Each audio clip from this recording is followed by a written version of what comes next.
Assalamualaikum warahmatullahi wabarakatuh. Salam sejahtera bagi kita semua. Apa kabar pemirsa? Semoga Anda selalu diberikan kesehatan dan juga kebahagiaan dimanapun Anda berada. Senang sekali rasanya saya Mela Azadi kembali menjumpai Anda dalam program Bandua Bicara on the Spot. Kami menyapa Anda dari kantor BPBD Provinsi Kalimantan Selatan, Kota Banjarbaru. Dan pada edisi hari ini kita akan membahas dengan tema kemarau tiba, waspada ispa. Seperti yang kita ketahui pemirsa, bahwa pada saat musim kemarau tiba, maka bukan hanya kekeringan yang harus kita perhatikan, tetapi juga adanya potensi penyakit ispa yang dapat menyerang kita. Maka dari itu, saya sudah bersama dengan dua orang narasumber yang sangat luar biasa. Yang pertama ada Pak Bambang Dedi Mulyadi SOS MAP selaku Kabid Pencegahan dan Kesiapsiagaan BPBD Kalimantan Selatan. Pak Bambang, apa kabar? Alhamdulillah baik Meleni. Luar biasa. Ya. Pak Bambang, terima kasih sudah membersamai kita dalam Bandua Bicara kali ini. Siap Mbak, ini merupakan kewajiban kami, apalagi kami, tupoksi kami adalah di bidang penanggulangan bencana Mbak. Jadi harus siap. Baik Pak Bambang, terima kasih. Selanjutnya pemirsa juga ada Pak Edi Sampana, SKM MKes. Beliau adalah seorang epidemiolog. Pak Edi, apa kabar Pak? Alhamdulillah baik. Sehat Pak ya pastinya? Alhamdulillah sehat. Terima kasih juga Pak Edi telah membersamai kita semua dalam program Bandua Bicara kali ini. Baik Pak Bambang, Pak Edi, hari ini kita akan membahas tema yang pastinya sangat penting ya. Karena akhir-akhir ini di Provinsi Kalimantan Selatan di wilayah Banjarmasin, Banjarbaru, Kabupaten Banjar dan juga sekitarnya kebanyakan mengalami perubahan iklim yang sangat drastis Pak. Nah, maka dari itu hari ini kita akan mengangkat tema kemarau tiba, waspada ispa. Tapi untuk pertama-tama pemirsa kita akan ke Pak Bambang terlebih dahulu. Pak Bambang, siap? Siap. Baik Pak Bambang, kita pengen tahu hingga saat ini sudah ada berapa titik panas yang ada di Kalimantan Selatan dan bisa dijelaskan juga Pak kepada pemirsa sebarannya ada di kawasan mana saja? Betul Mbak Meleni. Assalamualaikum warahmatullahi wabarakatuh. Alhamdulillah, Allahumma sholli Muhammad. Pertama kami mengucapkan terima kasih kepada rekan-rekan media, terutama kepada TVRI Kalimantan Selatan yang selama ini sangat-sangat konsisten membantu kami pemerintah Provinsi Kalimantan Selatan untuk terus melakukan upaya-upaya mitigasi terutama kebakaran hutan dan lahan. Betul Mbak Penny ya, Kalimantan Selatan saat ini memang memasuki musim kemarau basah Mbak. Data BMKG tadi menyebutkan ini akan berlangsung hingga bulan September dan sampai awal Oktober Pak. Nah, langkah-langkah apa saja yang telah dilakukan pemerintah Provinsi Kalimantan Selatan? Pak Gubernur Haji Muhyiddin sangat-sangat peduli terhadap upaya peningkatan kesiapsiagaan dalam upaya mitigasi penanggulangan bencana. Saat ini berdasarkan data BMKG kita sudah memasuki puncak kemarau Mbak di awal Agustus. Hanya saja tadi baru kami rapat dengan BMKG dan pihak terkait, ternyata di Kalimantan Selatan ini puncak kemarau itu bertahap Mbak. Baik. Nah hari ini puncak kemarau kita ada di beberapa daerah bagian barat. Misalnya Banjarbaru, Hulu Sungai Selatan, Hulu Sungai Utara, Hulu Sungai Tengah, bahkan Banjarmasin. Baik. Saat ini memang memasuki musim kemarau, tetapi data BMKG menyebutkan ada beberapa hari ke depan ini ada hujan Pak. Iya. Hujan baik dengan intensitas ringan maupun sedang maupun lebat, tetapi itu tidak lama. Nah, data tercatat sampai hari ini sejak Januari 2025 sampai dengan 4 Agustus 2025, titik hotspot kita ini atau titik panas sudah tercatat 1992 Mbak. Baik. Dengan total jumlah kejadian 78 kali kejadian. Dan itu tersebar di beberapa daerah dan kejadian yang paling banyak itu adalah di Kota Banjarbaru Mbak. Karena luasan lahan di Kota Banjarbaru itu khususnya di area Ring 1 itu masih belum ada bangunan-bangunan. Jadi banyak lahan yang kurang produktif sehingga sangat mudah terbakar. Iya Mbak. Baik, berarti bisa kita sebutkan bahwa titik panas atau hotspot terbanyak itu ada di kawasan persawahan daripada permukiman ya Pak?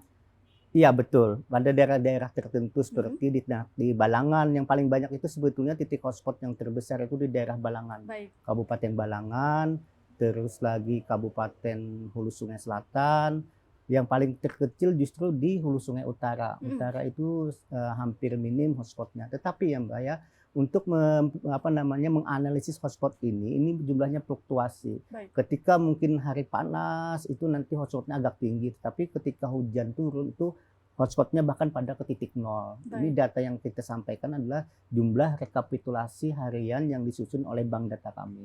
Baik, Pak Bambang, kemarin sudah diadakan Betul. rakor kesiapsiagaan ya Pak ya. Bisa dijelaskan Pak, kira-kira langkah seperti apa yang akan dilakukan oleh BPBD dan juga lintas instansi terkait untuk kesiapsiagaan ini? Betul. Kami bekerja di bidang mitigasi dan penanggulangan bencana ini ada SOP-nya Mbak, standar operasional prosedurnya dalam hal mitigasi maupun penanggulangan bencana. Sesuai dengan arahan Pak Gubernur Kalimantan Selatan dan Pak Haji Muhyiddin, dan Wagub kami, Pak Haji Hasnuri Sulaiman, ada 4 langkah mitigasi yang perlu terus kami perkuat Mbak. Baik Pak. Jangan sampai Kalimantan Selatan ini jika terjadi bencana itu tingkat risikonya itu bukannya menurun tetapi malah meninggi. Nah, apa saja 4 langkah, 4 atensi dari Pak Gubernur dan Wagub kami itu adalah yang pertama, kami di Badan Penanggulangan Bencana Daerah Provinsi Kalimantan Selatan diminta untuk terus memperkuat regulasi kebencanaan. Baik. Regulasi kebencanaan alhamdulillah di Kalimantan Selatan melalui BPBD alhamdulillah semakin lengkap Mbak. Hari ini Pak, hari ini Kalimantan Selatan telah memiliki namanya RPB, Rencana Penanggulangan Bencana tahun 2025-2029. Di mana RPB itu materinya paling utama adalah mencakup kebijakan-kebijakan daerah dan upaya mitigasi dan penanggulangan bencana. Ini sinkron dengan visi misi Pak Gubernur, khususnya misi keempat adalah memperkuat terhadap ketahanan perubahan iklim. Ini ada di tupoksi kami. Yang kedua, Pak Gubernur mengingatkan kepada kami untuk terus meningkatkan kapasitas SDM. Alhamdulillah berkat dorongan semua pihak, dukungan semua pihak termasuk anggota DPRD Provinsi Kalimantan Selatan, hari ini BPBD Provinsi Kalimantan Selatan telah memiliki 30 orang tenaga kebencanaan kami yang bersertifikasi internasional tingkat negara ASEAN. Jika sebuah negara ASEAN itu memiliki tingkat bencana yang tinggi dan minta bantuan ke pemerintah khususnya ke Kalimantan Selatan, kita siap membantu karena mereka telah memiliki sertifikasi penanggulangan bencana. Apa saja sertifikasi mereka? Mereka memiliki penanganan banjir, karhutla, terus lagi kaji cepat, manajemen bencana. Itu merupakan keahlian-keahlian mereka Pak. Yang ketiga, Pak Gubernur mengingatkan agar kita terus meningkatkan sarana prasarana Mbak. Alhamdulillah sampai hari ini kita untuk sarana prasarana alhamdulillah cukup lengkap. Nah, alhamdulillah untuk penanganan bencana dengan kolaborasi semua pihak, TNI, Polri, semuanya dan bahkan masyarakat, barisan pemadam kebakaran itu sangat-sangat membantu. Yang keempat, Pak Gubernur mengingatkan bahwa kita terus berkolaborasi. Nah, alhamdulillah kita selalu meningkatkan kolaborasi itu. Nah, langkah-langkah mitigasi karhutla ini kemarin alhamdulillah ada kesepakatan Mbak. Langsung di atensi Pak Gubernur, beliau langsung memimpin, ada rumusan-rumusan yang strategis melalui pemikiran-pemikiran orsinil beliau menyampaikan bagaimana upaya mengurangi mitigasi di karhutla di daerah kita Pak. Dan alhamdulillah Pak Gubernur hari kemarin kita bersama Forkopimda dan stakeholder itu menetapkan Kalimantan Selatan sejak terhitung tanggal 4 Agustus sampai 30 September adalah berstatus siaga Mbak. Ingat ya, siaga darurat bencana karhutla. Yang namanya siaga itu adalah bagaimana mengoptimalisasikan, menyiapkan peningkatan kesiapsiagaan jika nanti terjadi kebakaran yang cukup signifikan hutan dan lahan di Kalimantan Selatan. Jadi kita dari sisi regulasi lengkap, kuat, dari sisi SDM juga sudah mendukung, sarana prasarana mendukung, dan kolaborasi mendukung. Jadi kita sudah ditetapkan hari ini sejak tanggal 4 kemarin itu berstatus siaga darurat karhutla. Dan mudah-mudahan dengan adanya siaga darurat karhutla, kata Pak Gubernur, nanti itu menjadi regulasi bagi pemerintah pusat, khususnya Badan Nasional Penanggulangan Bencana untuk memberikan bantuan-bantuan jika memang Kalimantan Selatan terjadi kebakaran hutan yang bisa mengganggu sektor-sektor kehidupan termasuk di bidang kesehatan Mbak. Baik Pak Bambang, terima kasih banyak atas penjelasannya Pak Bambang. Sekarang kita beralih ke Pak Edi.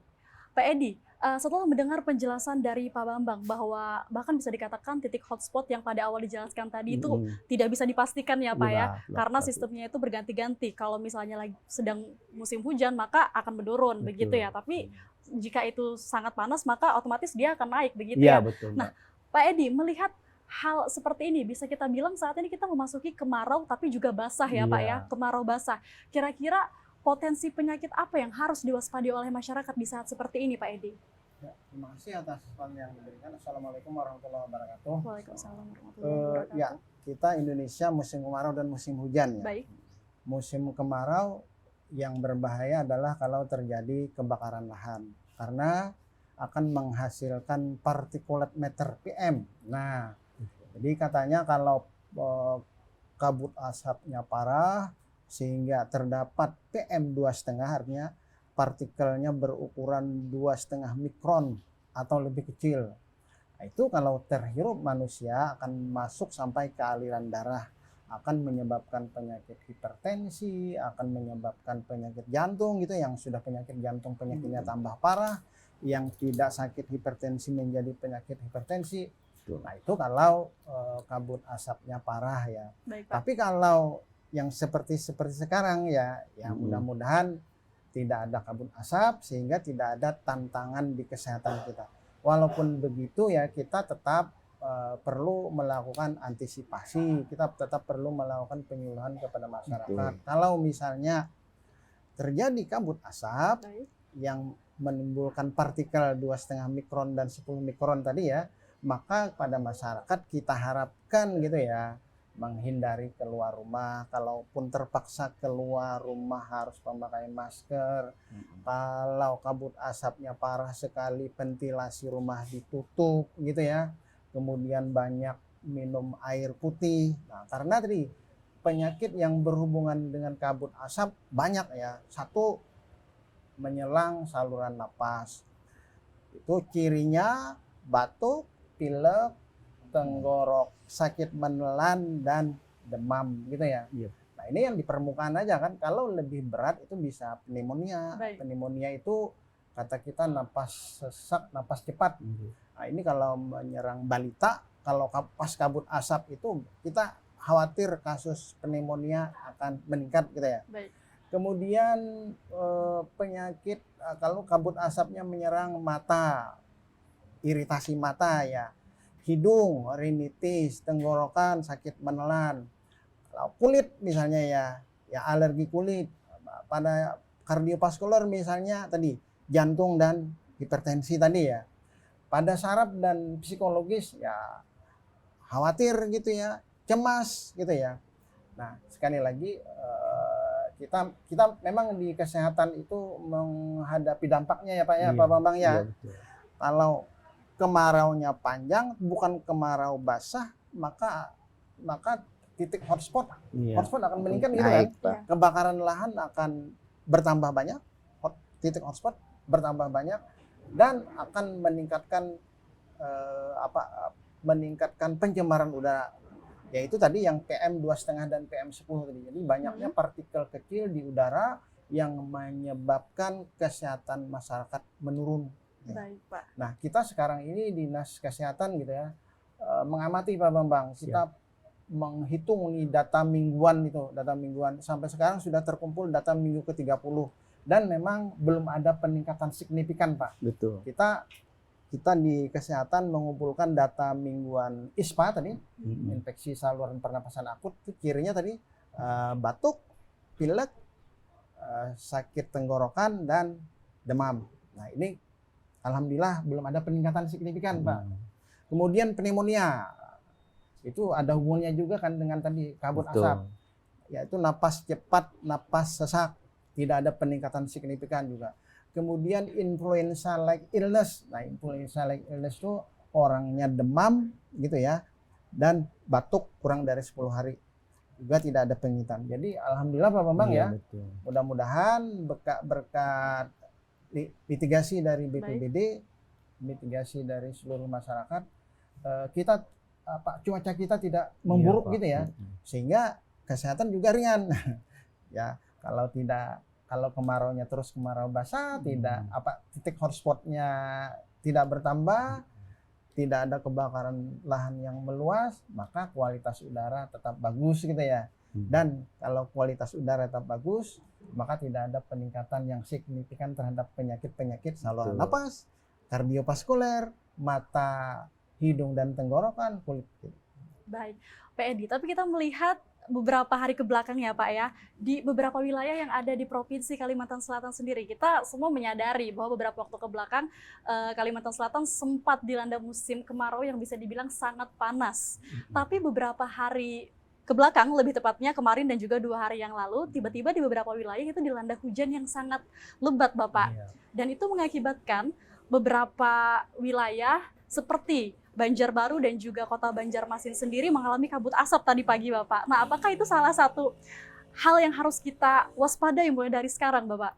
Itu sebenarnya kabut embun, bukan kabut Nah, asap. itu betul. Kabut embun. Kabut embun, Betul. bukan kabut asap. Berarti Iya. bukan kabut asap Betul. ya. Soalnya melihat betapa tebalnya kabut ini Iya, sendiri iya. untuk masyarakat awam, mereka mulai rasa Iya. ketakutannya itu muncul, Bapak. Jadi bisa dijelaskan Pak Edi mungkin bagaimana seharusnya? Tadi kan sudah dikonfirmasi oleh Pak Bambang bahwa titik hotspot kan tidak banyak ya Iya. Bapak ya. Sehingga tidak menghasilkan partikel Baik. partikel yang kecil akibat kebakaran lahan. Iya. Jadi walaupun terjadi kabutnya bukan kabut asap Asap. gitu ya. Baik. Ya, data kita juga menunjukkan bahwa tidak ada peningkatan signifikan gitu ya Mm. terhadap penyakit-penyakit saluran napas gitu ya, penyakit jantung dan pembuluh darah artinya kardiovaskuler, penyakit pada mata, hidung dan tenggorokan dan penyakit kulit tidak ada. Betul. Tidak ada. Alhamdulillah gitu ya. Mudah-mudahan tidak ada peningkatan titik Panas. atau Mhm. hotspot gitu ya. Artinya tidak bertambah kebakaran lahan sehingga kualitas udara kita tambah baik Mm. sehingga masyarakat derajat kesehatannya tidak menurun dan petugas kesehatan tidak repot gitu ya, tidak repot Iya. bagi masker gitu Iya. Pak ya. Betul.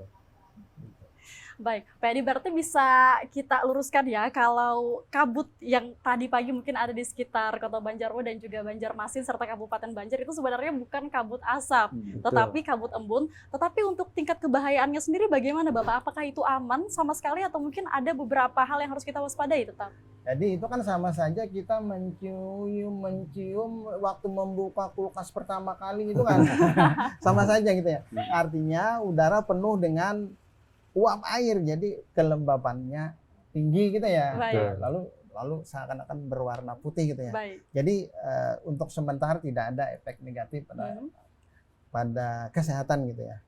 Iya. Baik, Pak Edi sekarang kita kembali ke Pak Bambang. Pak Siap. Bambang tadi sudah menjelaskan bahwa ada beberapa langkah kesiapsiagaan yang diarahkan oleh Gubernur Kalimantan Selatan kita Siap. terkait karhutla dan juga semacamnya ini, Pak. Kalau dari BPBD sendiri, Pak, langkah mitigasi seperti apa yang sudah mulai diterapkan hingga saat ini? Nah, betul selaras dengan Pak Edi tadi. Ini memang betul.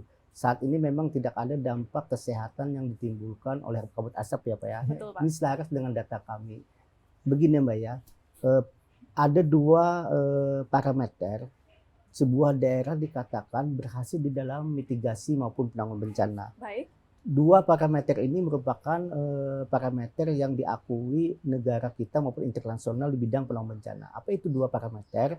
Yang pertama adalah sebuah daerah atau negara dikatakan relatif berhasil atau bahkan berhasil dalam bidang mitigasi dan penanggulangan bencana. Yang pertama ketika daerah, provinsi maupun kabupaten kota itu pertama harus mampu meningkatkan namanya IKD. IKD itu adalah indeks ketahanan daerah termasuk di bidang kesehatan, Pak. Baik. Alhamdulillah berkat perhatian semua stakeholder dan inspirasi dan motivasi Pak Gubernur Kalimantan Selatan dan seluruh stakeholder kepada kami dan pemangku kepentingan di penanggulangan bencana, IKD kita Mbak tahun 2022 IKD kita itu adalah 0,46. Baik. 0,46 ini adalah bagaimana dia untuk mendapatkan 0,46 sangat-sangat sulit Mbak. Ada 172 parameter. Baik. Bidang kesehatan, pendidikan, ada tidak terganggu ketika bencana itu pada pelayanan publik. Nah, IKD kita tahun 2022 itu adalah 0,46. Naik kembali tahun 2023 0,53. Baik. Tahun 2024 IKD kita menjadi 0,55 poin. Ini menandakan adanya kebijakan-kebijakan daerah, regulasi-regulasi daerah yang betul-betul peduli di bidang mitigasi dan penanggulangan bencana. Ini merupakan hasil kolaborasi tidak hanya pemerintah provinsi, semua pihak. Pemerintah kabupaten kota, TNI, Polri, semua pihak termasuk masyarakat Mbak. Baik. Yang kedua, parameter untuk mengukur yang kedua adalah yang sangat penting adalah pemerintah daerah itu harus mampu menurunkan angka IRBI. Apa itu IRBI? IRBI adalah Indeks Risiko Bencana Indonesia. Kemarin Pak, indeks risiko bencana Kalimantan Selatan itu di tahun 2023 karena besar sekali kabut asapnya, Baik. itu naik sampai 129,11 Pak. Karena waktu itu tahun 2023 itu memang berdampak pada banyaknya masyarakat yang terdampak ISPA tadi, karena kabut asap tadi.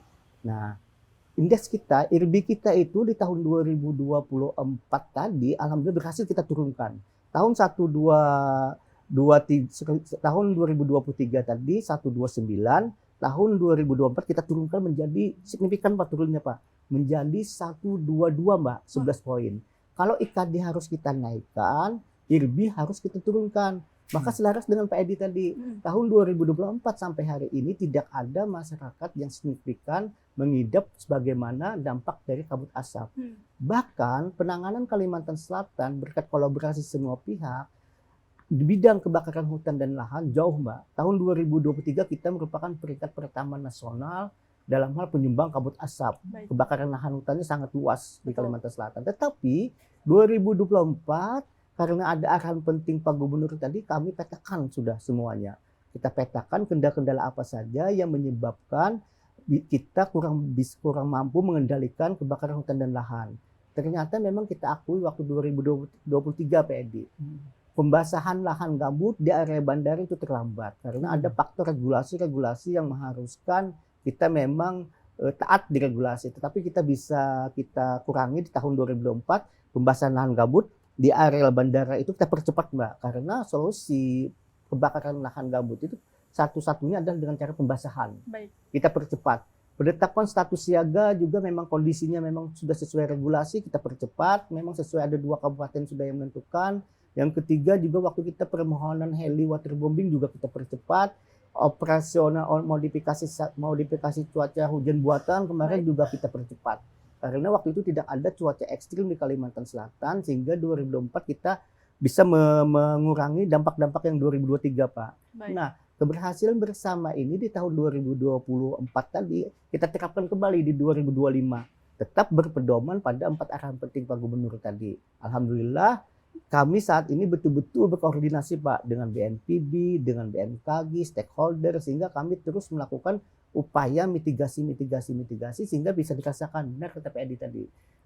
Dampak kebakaran hutan dan lahan di Kalimantan Selatan kita upayakan terus kita kendalikan Mbak. Baik Bapak, bagaimana dengan masyarakat sendiri Pak?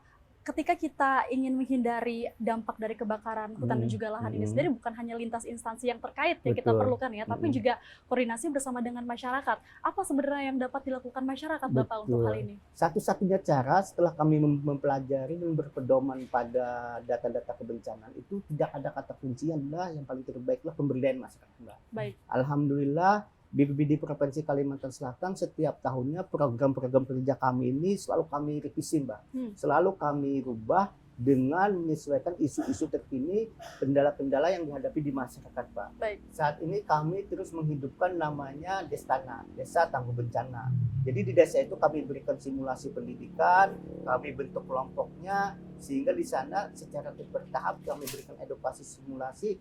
Mereka akhirnya tanpa misalnya memang kalau misalnya ada BPBD setempat atau provinsi terlambat memberikan bantuan, dia bisa mengedukasi masyarakatnya Mbak. Baik. Nah kami juga ada program namanya Keluarga Tangguh Bencana, Baik. Kelurahan Tangguh Bencana, bahkan Kecamatan Tangguh Bencana. Baik. Dan alhamdulillah Pak Edi, saat ini Kementerian Dalam Negeri ada regulasi terbaru yang mengharapkan meminta kepada pemangku di bidang ketertiban umum masyarakat ini, ketertiban dan perlindungan masyarakat ini masuk ke PKK dan Posyandu Mbak. Baik. Alhamdulillah Ibu Gubernur Kalimantan Selatan saat ini mengajak kami ketika ke desa-desa itu kami dilibatkan Mbak untuk langsung memberikan edukasi dan simulasi misalnya bagaimana menghadapi ketika terjadi gempa, bagaimana menghadapi ketika terjadi angin puting beliung, banjir dan sebagainya. Jadi setiap titik-titik yang dikunjungi Posyandu selalu melibatkan kami Mbak sebagai jadi Posyandu itu tidak hanya berperan sebagai tempat kesehatan balita, ibu dan anak, tapi saat ini variatif, dia lebih kepada kerjasama kolaborasi. Alhamdulillah kami Pak setiap kunjungan Ibu Gubernur, Ibu Wagub di bidang Posyandu kami diajak sehingga kami bisa mengedukasi masyarakat desa setempat untuk diajak simulasi dan edukasi kebencanaan.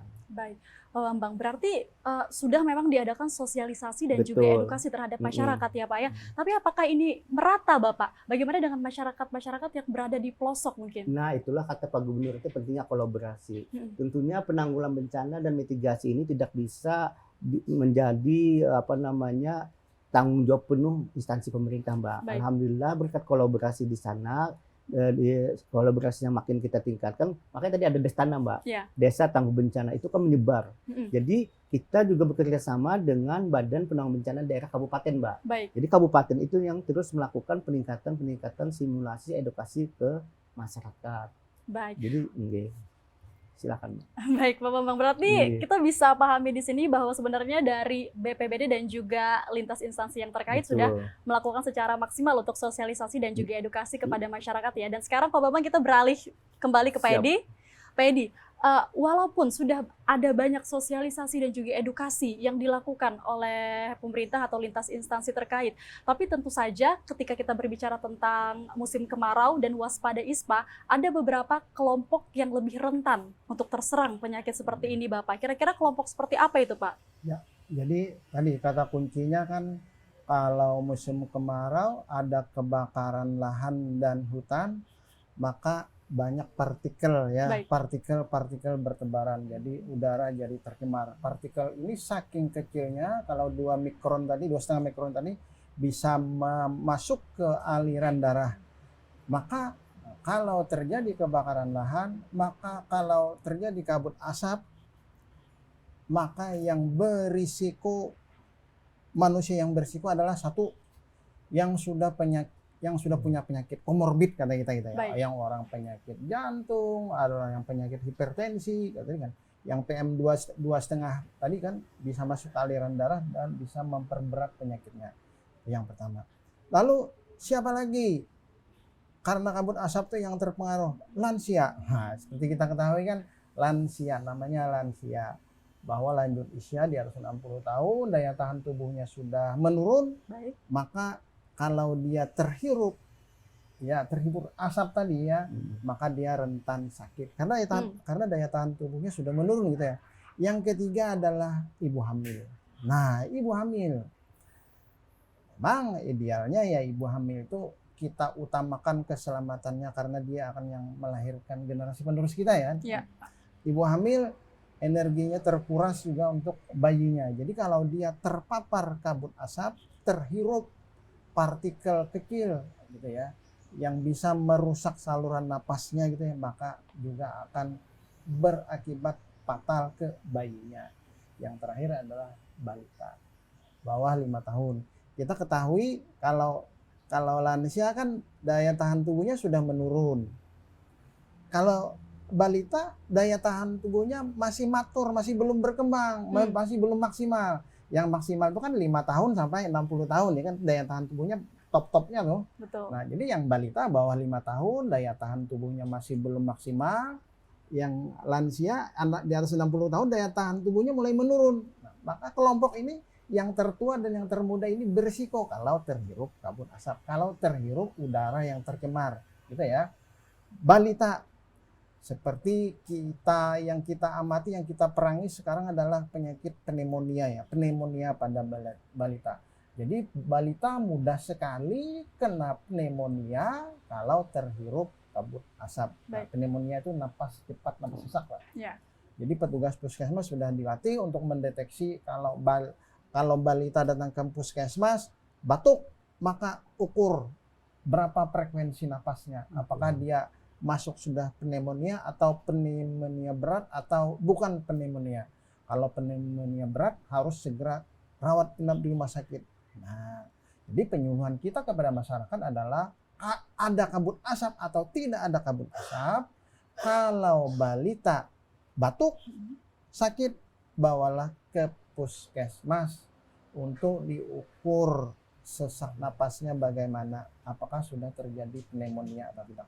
Jadi tadi ada 4 golongan ya, 1 balita, 2 lansia, 3 yang punya komorbid, yang keempat adalah ibu hamil. Ya, ibu hamil. Itu adalah populasi yang berisiko kalau sampai terpapar kabut asap kalau sampai terpapar kualitas udara yang jelek. Baik, Pak Edi, Pak Bambang, setelah Siap. ini kita akan lanjut lagi karena kita akan jeda sebentar dulu ya Pak ya. Baik pemirsa, jangan kemana-mana, tetap bersama kami dalam Bandung Bicara.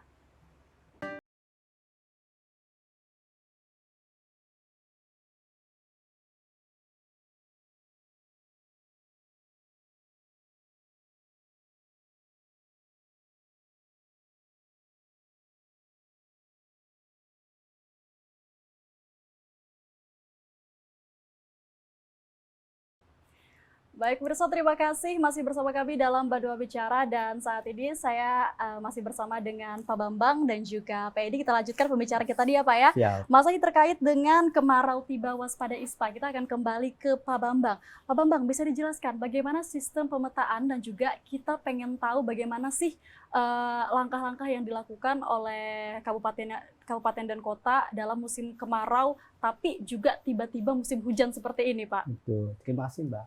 Alhamdulillah, sebagaimana awal saya katakan tadi, pemerintah Provinsi Kalimantan Selatan PEDI terus melengkapi dokumen-dokumen kebencanaan kita. Baik Pak. Yang pertama adalah rencana penanggulangan bencana tadi. Kita sudah ada tahun 2025, tahun 2029. Dan tidak itu saja Pak, kita ada namanya RENKON.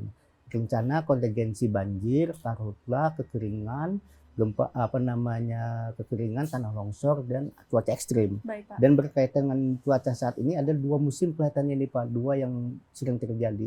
Meski kemarau tapi ada hujan Pak. Namanya musim karena kemarau basah tadi ya. Basah. Nah, di bidang RENKON itu ada peta-peta kerawanan bencana. Kita sudah memiliki itu Mbak. Baik, Pak. Ketika misalnya di Kabupaten Banjar itu ada namanya peta rawan banjir, maka kami memperkuat mitigasinya di sana. Kita pasang beberapa alat namanya peringatan dini, sistem peringatan dini banjir juga sudah kita pasang, dan juga ada kelompok masyarakat yang namanya Destana, kita perkuat. Nah, dengan adanya peta-peta kerawanan bencana itu kita akan mudah mitigasinya. Seperti kebakaran hutan dan lahan, kita sudah tahu beberapa tahun terakhir ini terjadinya karhutla ini beberapa daerah yang memang sering terjadi kebakaran hutan dan lahan seperti Banjarbaru, pasti itu di daerah-daerah situ saja. Ya. Alhamdulillah ketika kita perkuat mitigasi di daerah yang Anggang, Trikora Pak, alhamdulillah kesadaran masyarakat terhadap upaya mitigasi semakin meningkat. Baik. Sehingga seperti dikatakan Pak Edi tadi, upaya untuk mengurangi penyakit ISPA itu boleh dibilang saat ini cukup berhasil karena mitigasi bencana kita berhasil. Nah, data BMKG terbaru Pak, dalam musim ini nih, musim hujan, maksudnya musim kemarau ini terbagi beberapa tahap. Baik. Di bulan Agustus ini Pak, itu terjadi saat ini ada klasifikasi maksudnya waspada. Saat ini sudah musim kemarau, beberapa bahkan seminggu tanpa hujan. Ini di daerah Tabalong, Balangan, Hulu Sungai Utara, Hulu Sungai Tengah, Tapin, dan Baritokuala. Tetapi nanti kemarau masuk lagi di September Pak, yakni Kota Baru, Tanah Laut, dan Tanah Bumbu. Baik. Jadi kemarau kita ini berbeda dengan tahun-tahun sebelumnya Pak. Dia bertahap. Bisa saja nanti saat ini di Kota Baru, Tanah Bumbu, terus Tanah Laut saat ini memang ada musim hujan, tetapi tidak merata. Tapi di daerah lain musim panas, jadi tidak merata. Nah, inilah yang perlu kita sikapi PEDI dengan memperkuat mitigasinya, maka kita berupaya bahwa jangan sampai ada aktivitas masyarakat yang terganggu. Ini yang kami perkuat, Mbak. Baik, melihat kemarau yang bertahap ini, bagaimana untuk persiapan logistik dari BPBD sendiri, Pak? Ya, dan tentunya untuk logistik yang apa ini Mbak maksudnya? Untuk logistik mungkin asap, untuk kabut asap kita perlu masker dan segalanya. Oh, begitu. Betul, itu kami sifatnya kolaborasi Mbak. Untuk masker mungkin Dinas Kesehatan. Kalau ada masyarakat terdampak misalnya kabut asap atau bencana lainnya, itu ada disiapkan oleh Dinas Sosial Mbak. Baik. Kalau BPD siap di bidang dari sisi kelengkapan SDM, sarana prasarananya, juga dalam artinya memperkuat kolaborasi dengan pihak-pihak yang menangani bencana. Baik, kalau untuk pembasahan lahannya sendiri bagaimana Pak, menghindari potensi karhutla sendiri dengan adanya kemarau bertahap ini? Betul. Kita saat ini di Bandara Samsudin Nur itu, karena ini sudah musim hujan, maka irigasi itu kita tutup Mbak. Baik. Jadi kita tidak buka. Karena kalau kita buka nanti akan terendam daerah pertanian masyarakat. Jadi ketat sekali itu kami jaga di sana, jangan sampai ketika musim hujan atau hujan justru pintu air irigasi dibuka, itu malah banjir nanti Mbak. Makanya kemarin itu karena cuaca cukup ekstrim, beberapa hari tidak hujan, kami sifat pembasahannya pintu irigasi di Cinde Alus itu dibuka untuk mengaliri pertanian, juga mengaliri ke Tabat, bendungan yang ada di sana, sehingga tingkat permukaan airnya kembali tinggi. Baik. Ya, Mbak. Baik, Pak Bambang, kita akan kembali ke Pak Edi lagi. Pak Edi, setelah tadi mendengar penjelasan Pak Edi terkait tentang kelompok rawan yang terserang oleh ISPA dan juga semacamnya, sebenarnya bagaimana Pak langkah-langkah untuk menghindari penyakit ISPA ini sendiri, apalagi nih untuk anak-anak? Ya, oke.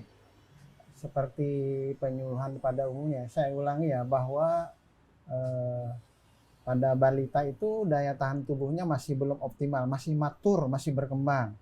Pada lansia kan tadi daya tahan tubuhnya sudah mulai menurun. Nah, pada balita, apa upaya dinas kesehatan, apa upaya pemerintah supaya dia tidak mudah kena penyakit? Imunisasi. Jadi ya Bapak Ibu sekalian, imunisasi lengkap, maka lengkaplah upaya kita mencegah kesakitan pada anak. Jadi sekarang sudah banyak tambahan imunisasi yang mencegah seperti pneumonia. Nah, pneumonia sebenarnya disebabkan oleh bakteri gitu ya, tapi bisa disebabkan oleh yang lain. Imunisasi mencegah pneumonia sudah, PCP namanya gitu ya. Nah, jadi kepada masyarakat gitu ya, ada atau tidak ada kabut asap, lengkapilah balita Anda imunisasinya. Demikian juga sewaktu anak sekolah, sewaktu hamil gitu ya. Mencegah lebih baik dari mengobati. Baik, Bapak berbicara tentang ISPA ini. Apakah memang sudah ada lonjakan kasus ISPA dari tahun-tahun sebelumnya Pak, kalau kita bicara data kali ini? Ya, seperti kata Pak Bambang tadi ya, 2023 memang ada ya, tapi 2024 sampai sekarang kan sudah menurun. Nah, kita di Dinas Kesehatan Banjarbaru, saya mendapatkan tadi ya data dari Dinas Kesehatan Banjarbaru, data dari Dinas Kesehatan Provinsi Kalimantan Selatan ya. Sekali lagi, tidak ada kecenderungan peningkatan Pak. Nah, pneumonia malah penurunan di provinsi dan di Kota Banjarbaru gitu ya. ISPA juga ya fluktuatif gitu ya. Ya, mudah-mudahan sekali lagi kita berdoa, mudah-mudahan kemarau tetap basah Pak ya. Tidak kemarau kering. Kalau kemarau kering akan menyebabkan kebakaran lahan, bertambahnya hotspot gitu ya. Dan akan memperburuk cuaca. Akan banyak partikel kecil bertebaran, akan menyebabkan penyakit saluran napas pada masyarakat kita. Berarti yang lebih kita harus waspadai adalah kemarau panjang daripada kemarau basah ya Pak sebenarnya. Betul. Kemarau panjang ada hubungannya dengan kebakaran lahan kan. Baik, kita kembali ke Pak Bambang. Siap. Pak Bambang, dari BPBD Provinsi Kalimantan Selatan sendiri ada relawan Pak dari masyarakat mungkin? Betul, makanya tadi kita terus memperkuat kolaborasi. Sampai kami memiliki tenaga kebencanaan, kami juga terus merangkul berbagai pihak elemen yang selama ini terus berkolaborasi untuk membantu kami, baik memberikan edukasi, simulasi, maupun upaya langsung penanggulangan bersama. Seperti yang terjadi di Karhutla, yang terjadi beberapa pekan terakhir ini, itu tanpa bantuan masyarakat Pak, itu akan meluas. Sehingga kami, teman-teman kami di lapangan itu 1 kali 24 jam secara bergiliran, berjaga pada titik-titik yang memang berpotensi terjadi kebakaran hutan dan lahan. Dan alhamdulillah berkat semuanya gotong royong bersama, kolaborasi bersama, alhamdulillah mudah-mudahan jangan sampai terjadi, tidak ada kebakaran hutan maupun lahan yang signifikan di Kalimantan Selatan, dibantu dengan kekuasaan yang luar biasa Mbak, bantuan dari Allah Subhanahu wa taala juga kan, sehingga Kalimantan Selatan ini mudah-mudahan selalu dilindungi dari apapun, bencana-bencana apapun, termasuk kebakaran hutan dan lahan. Baik Pak Bambang, berarti bisa kita sebutkan bahwa di Kalimantan Selatan ini belum ada karhutla besar ya Pak ya untuk tahun 2025 ini, benar Pak? Betul, belum ada. Ini berbeda ketika kita tahun 2023 lalu, karena apa?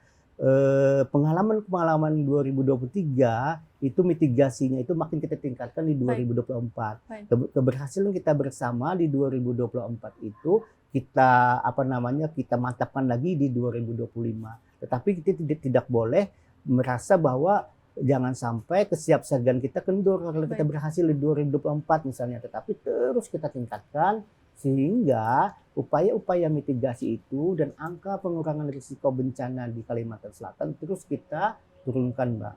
Baik. Apakah sudah ada langkah kesiapsiagaan Bapak untuk menjangkau masyarakat-masyarakat yang berada di pedesaan, mungkin di tempat-tempat yang sulit dijangkau? Iya, betul tadi. Makanya kami ada program namanya Desa Tangguh Bencana, Iya. Keluarga Tangguh Bencana, Kelurahan Tangguh Bencana, Kecamatan Tangguh Bencana, dan bahkan kami Mbak nanti akan 2026 nanti ada namanya Desana Award Pak, untuk memberikan apresiasi kepada pengelola-pengelola mitigasi bencana di perdesaan, di setiap kelompok desa. Kami berikan penghargaan sebagai motivasi bagi mereka untuk terus meningkatkan kesiapsiagaan. Baik. Gitu, Mbak.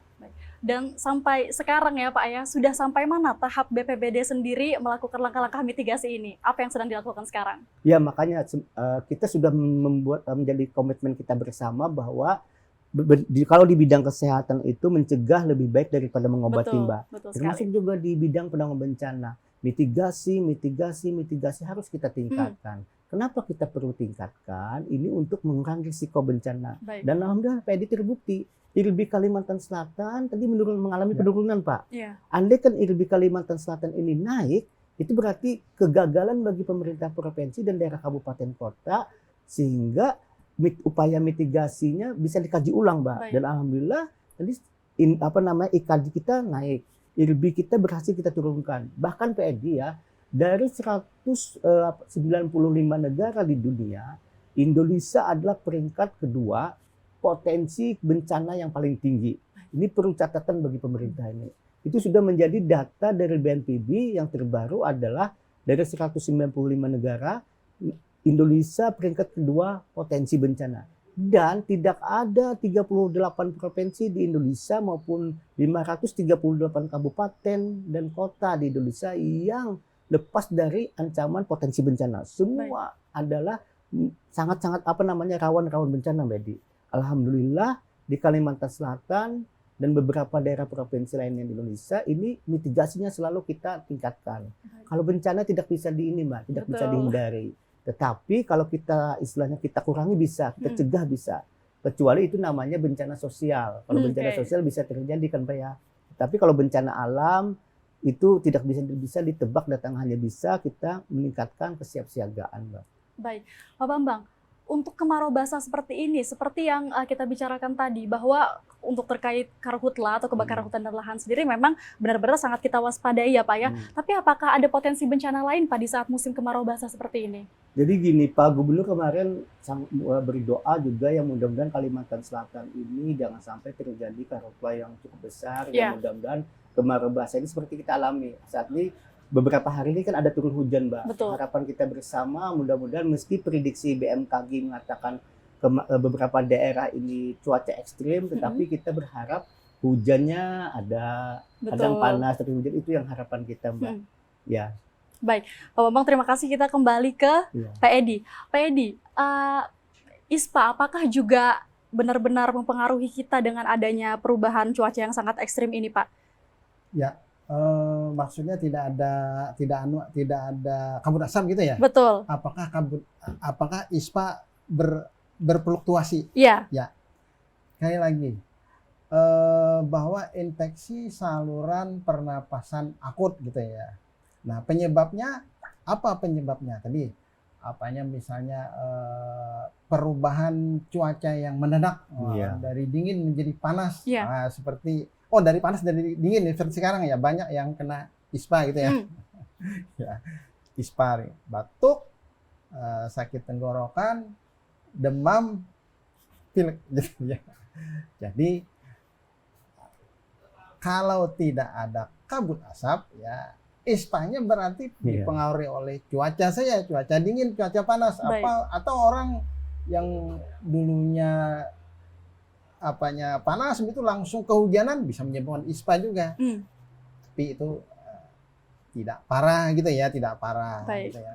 Bisa minum obat flu biasa di pasaran. Nah, lain halnya dengan kalau kabut asap tadi, karena partikelnya masuk ke saluran napas, partikelnya masuk ke mata, konjungtivitis gitu ya, partikelnya masuk hidung, rinitis, partikelnya masuk ke tenggorokan, batuk, sakit tenggorokan, sakit menelan, partikel kecilnya PM2,5 itu masuk ke aliran darah bisa menyebabkan penyakit jantung dan hipertensinya itu ya.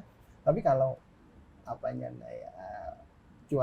perubahan cuaca dari panas ke dingin atau dingin ke panas ya tidak berat gitu ya. Baik. Akibat kesehatannya tidak berat. Yang berat adalah kalau di udara itu ada perubahan kandungan zat pencemar. Itulah kebakaran hutan ya memang. Artinya udara memburuk karena kebakaran hutan, bertambahnya partikel kecil di udara, maka udara memburuk dan itu ispanya akan berat. Baik. Tapi mungkin apa saja yang bisa dilakukan masyarakat Pak untuk meningkatkan daya tahan tubuh mereka di tengah pergantian cuaca yang sangat ekstrim ini? Satu itu ya, tadi jangan minum es. Banyak minum air putih gitu ya. 3, nah jangan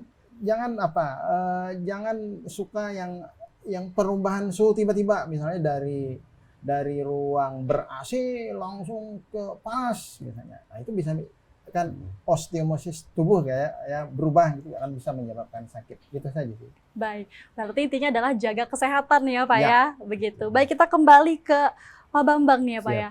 Pak Bambang, mungkin ada himbauan kepada masyarakat nih, bagaimana cara masyarakat juga agar ikut serta terlibat dalam pencegahan kebakaran hutan dan lahan ini, Pak? Jadi sebelum himbauan Mbak ya, kami mengucapkan terima kasih kepada seluruh pihak, berbagai stakeholder, terutama para relawan, barisan pemadam kebakaran yang selama ini sangat-sangat membantu Kalimantan Selatan untuk mengurangi tingkat risiko kebakaran hutan dan lahan.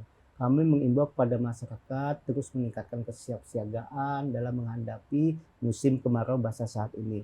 Dan kami berpesan kepada masyarakat juga terus update data info BMKG, Mbak. Ini sangat-sangat penting.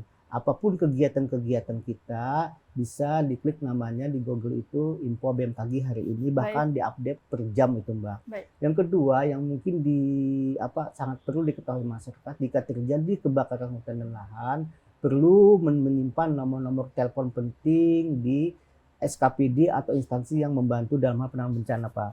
Paling penting adalah BPBD Kabupaten Kota setempat, nomor telepon kepala desa, lurah, pembakal, camat dan sebagainya, bahkan di BPBD Provinsi Kalimantan Selatan. Itu, Mbak. Baik, Pak Bambang. Untuk saat ini kira-kira wilayah mana saja yang harus lebih waspada terkait tentang pergantian cuaca secara ekstrim untuk ini, Agustus Pak? tadi sudah alhamdulillah Mbak, ini tadi data terbaru BMKG yang berpotensi hujan di bulan Agustus itu adalah pertama Kabupaten Tabalong, kedua Balangan, Hulu Sungai Utara, Hulu Sungai Tengah, Tapin, Baritokuala, Tanah Laut, bahkan sebagian besar di daerah Kota Banjarbaru juga, Mbak. Seperti hari ini kan awan mendung nih.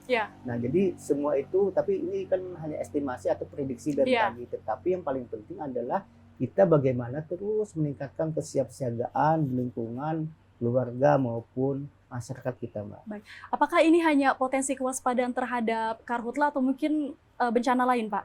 Ya, ini perlu ini kadang-kadang Kalimantan Selatan ini kan jelas, Mbak. Ada beberapa bencana yang memang perlu kita perhatikan yang biasa terjadi di setiap tahun.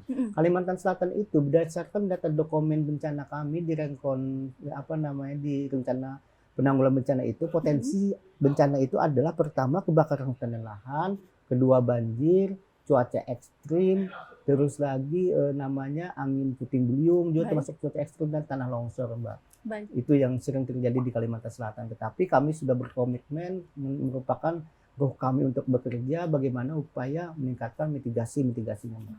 Sampai sekarang ada berapa personil yang disiagakan, Pak? Kita hari ini 30 personil ini menyebar, Mbak.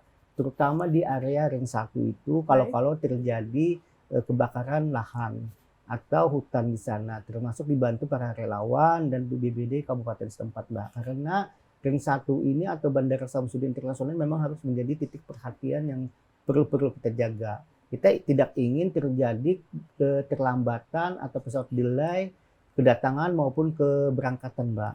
Sehingga kita ingin menjaga ekonomi di Kalimantan Selatan jangan sampai terganggu jika terjadi keterlambatan dan keberangkatan pesawat itu tertunda. Itu Baik. yang kita jaga. Berarti memang ada treatment khusus antara ring 1 dan juga wilayah lainnya, Pak? Harus Mbak itu. Seperti apa itu Pak treatment khususnya? Treatment ini kita kan sudah punya peta Mbak. Seperti kita ketahui di ring 1 ini kan beberapa bercermin dari beberapa pengalaman tahun lalu kan itu pernah apalagi di tingkat 2023 PRD itu sangat besar sekali bagaimana kebakaran lahan di sana, terlebih di sana lahan gambut. Baik, Pak. Makanya treatment kami ini saat ini dilakukan pembasahan lahan di gambut sana Mbak, Iya. sehingga tidak mudah terbakar.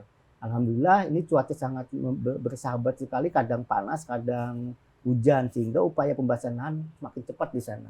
Oke, selain ring 1, kira-kira di Kalimantan Selatan ada berapa posko yang disiagakan? Hari ini kami kabupaten kota, TNI Polri juga membentuk posko Mbak, Baik. untuk menghadapi siaga terhadap karhutla ini, termasuk di BPBD Kalimantan Selatan. Kita juga saat ini posko itu kita dekatkan dengan layanan-layanan ke masyarakat. Seperti saat ini kita ada posko baru nanti di daerah Daha di Hulu Sungai Selatan. Ya. Kenapa kami tempatkan posko di sana, pos siaga di sana bersama masyarakat, karena wilayah di sana sangat-sangat rawan juga kebakaran lahannya. Jadi menyebar Pak, posko-posko. Dibantu juga TNI, Polri, dan lembaga-lembaga lain juga membentuk posko. Oke. Sampai kapan Pak posko ini akan disiagakan di beberapa wilayah kabupaten kota ini? Kalimantan Selatan, sebagaimana SK Pak Gubernur Kalimantan Selatan kemarin kan kita siaga darurat itu terhitung tanggal 4 Agustus sampai 30 September Mbak. Ya. Paling tidak kalau terjadi perubahan cuaca bahwa tidak lagi musim kemarau sudah mereda, itu nanti kita secara bertahap kita kurangi poskonya Mbak. Ya. Baik, Pak Bambang, terakhir Pak, Ya. apa harapan Bapak bagi masyarakat terkait tentang musim kemarau yang sedang tiba saat ini? Ya, harapan kita terus kita bersama meningkatkan mitigasi minimal di lingkungan keluarga kita masing-masing.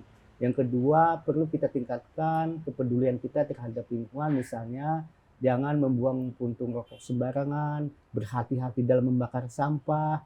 Kalaupun membakar lahan secukupnya itu perlu dijaga dan betul-betul dijaga. Terlebih jangan sampai membakar lahan di musim kemarau Mbak. Baik. Gitu. Baik Pak Bambang, terima kasih. Pak Edi, mungkin Ya. kalimat penutup sedikit imbauan untuk masyarakat agar Saya tetap sehat di musim kemarau ini. Menambahkan ya, dalam rangka program Langit Biru, kesehatan tuh menganjurkan gitu ya. Jangan membakar sampah. Baik. Nah, jangan membakar sampah ya.